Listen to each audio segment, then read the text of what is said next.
Do livro Pão Nosso, capítulo 88, Correções, psicografado pelo médium Chico Xavier, através do Espírito Emmanuel. 88. Correções. Se suportais a correção, Deus vos trata como a filhos. Pois que filho há a quem o pai não corrija? Paulo aos Hebreus 12:7. Bem-aventurado o espírito que compreende a correção do Senhor e aceita sem relutar. Raras, todavia, são as criaturas que conseguem entendê-la e suportá-la. Por vezes, a repreensão generosa do alto, símbolo de desvelado amor, atinge o campo do homem, traduzindo advertência sagrada e silenciosa. Mas, na maioria das ocasiões, a mente encarnada repele o aguilhão salvador, mergulha dentro da noite da rebeldia, elimina possibilidades preciosas e qualifica de infortúnio insuportável a influência renovadora, destinada a clarear-lhe o escuro e triste caminho. Muita gente, em face do fenômeno regenerativo, apela para a fuga espetacular da situação difícil e entrega-se inerme ao suicídio lento, abandonando-se à indiferença integral pelo próprio destino. Quem assim procede não pode ser tratado por filho, porquanto isolou a si mesmo, afastou-se da providência divina e ergueu compactas paredes de sombra entre o próprio coração e as bênçãos paternas. Aqueles que compreendem as correções do Todo Misericordioso reajustam-se em círculo de vida nova e promissora. Vencida a tempestade íntima, revalorizam as oportunidades de aprender, servir e construir. E, fundamentados nas amargas experiências de ontem, aplicam as graças da vida superior com vistas ao amanhã. Não te esqueças de que o mal não pode oferecer retificações a ninguém. Quando a correção do Senhor alcançar-te o caminho, aceita-a humildemente, convicto de que constitui verdadeira mensagem do céu. Emmanuel, Pedro Leopoldo, 22 de fevereiro de 1950.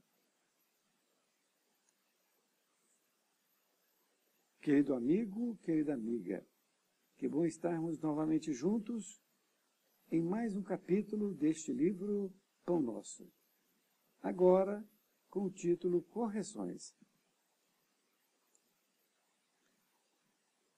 Emmanuel utiliza uma passagem de Paulo, quando ele escreve aos Hebreus,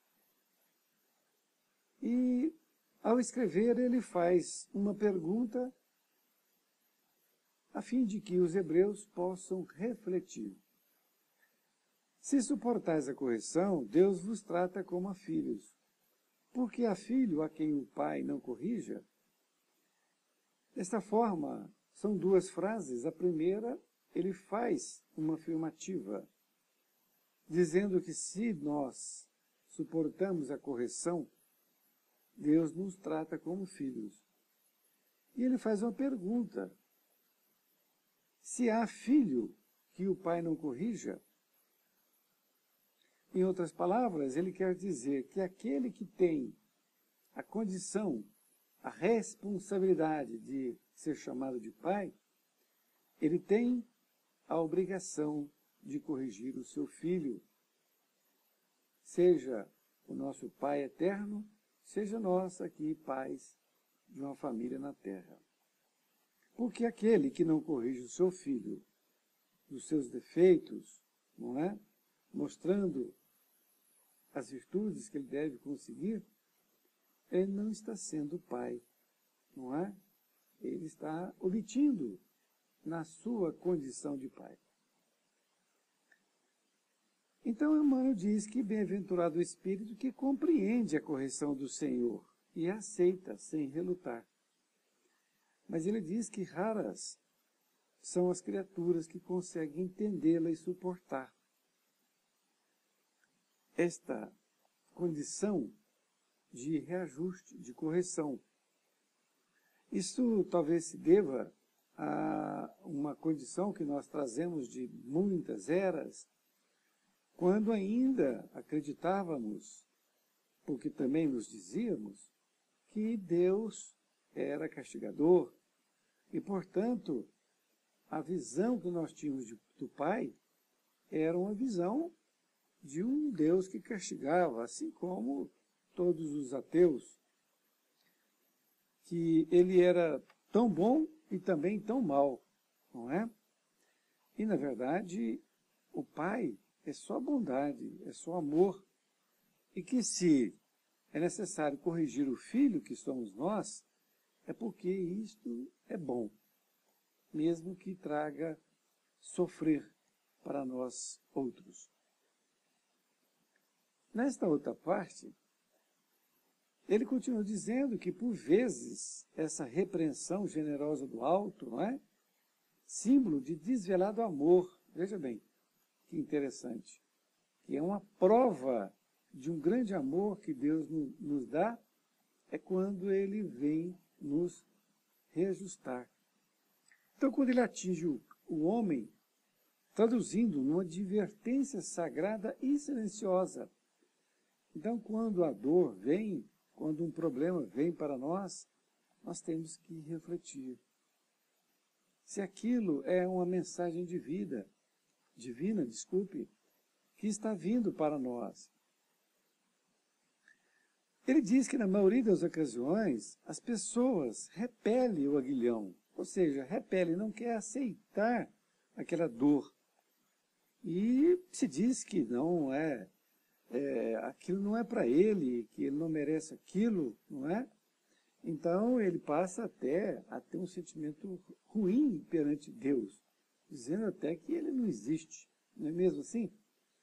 E muitas pessoas, quando são procuradas pela morte de uma pessoa, um parente, ou mesmo um irmão ou irmã que fica entrevada numa cadeira por um acidente ou qualquer coisa assim, ou por uma doença rara, essas pessoas passam a dizer que Deus não existe, que Deus não está no leme, podemos assim dizer, não é? Então, daí vem, ele mergulha dentro da noite da rebeldia, ele elimina as possibilidades preciosas, e qualifica de infortúnio insuportável, ou seja, ele diz que não aguenta aquilo, que aquilo não é para ele, e ele então não quer aquela renovação, que vai, na verdade, lhe clarear o escuro e triste caminho, porque ele está caminhando por veredas que estão equivocadas, não é? E ele precisa voltar para o caminho de Deus. Então ele está vivendo uma vida de luxúria, pensando só nas coisas materiais e tal. Então, quando vem a dor, é para mostrar que ele precisa de pensar nas coisas do Espírito, nas coisas da vida eterna, como bem dizia Jesus.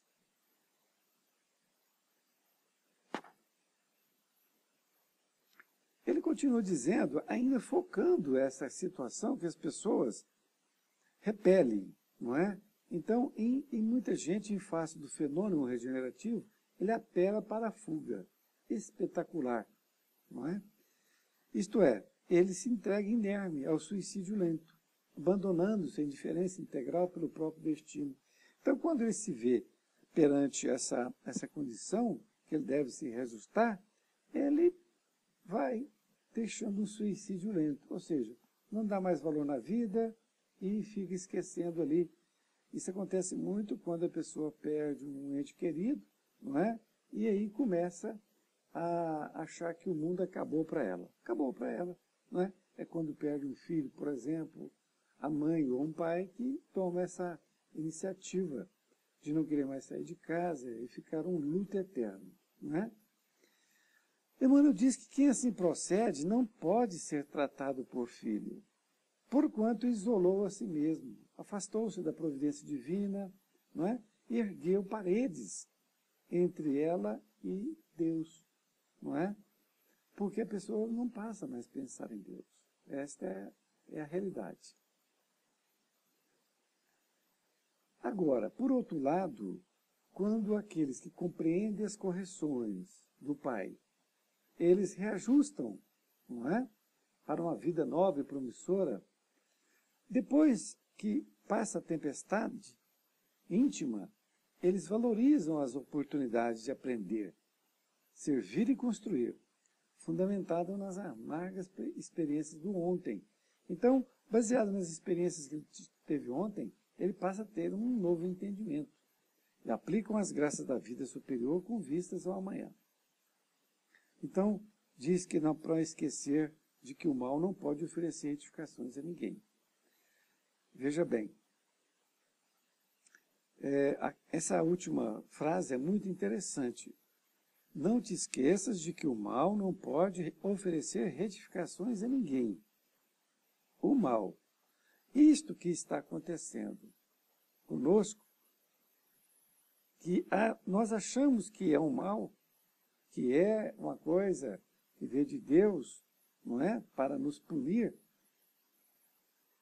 E isso não pode retificar ninguém. Então, é onde ele diz para que nós possamos refletir que somente o bem pode nos retificar. E, aos nossos olhos, a princípio parece um mal, porque nos faz sofrer. Mas não é um mal, é um bem. Porque o bem, na grande maioria das vezes, nos parece mal. Não é assim? Na conclusão, ele diz, quando a correção do Senhor te alcançar o caminho, aceita-a humildemente, convicto de que constitui verdadeira mensagem do céu. Nessa colocação, então, existe uma palavra aqui que chama humildade. Então, quando esta correção chegar até nós, que nós não deixemos a arrogância, o orgulho tomar conta de nós, que nós possamos humildemente, convicto de que aquilo é uma mensagem do céu e que veio para nos ajudar, para que nós possamos melhorar e que, após isso, dias melhores virão. Foi muito bom estar com você. Espero encontrar em próxima oportunidade. Fique com Deus.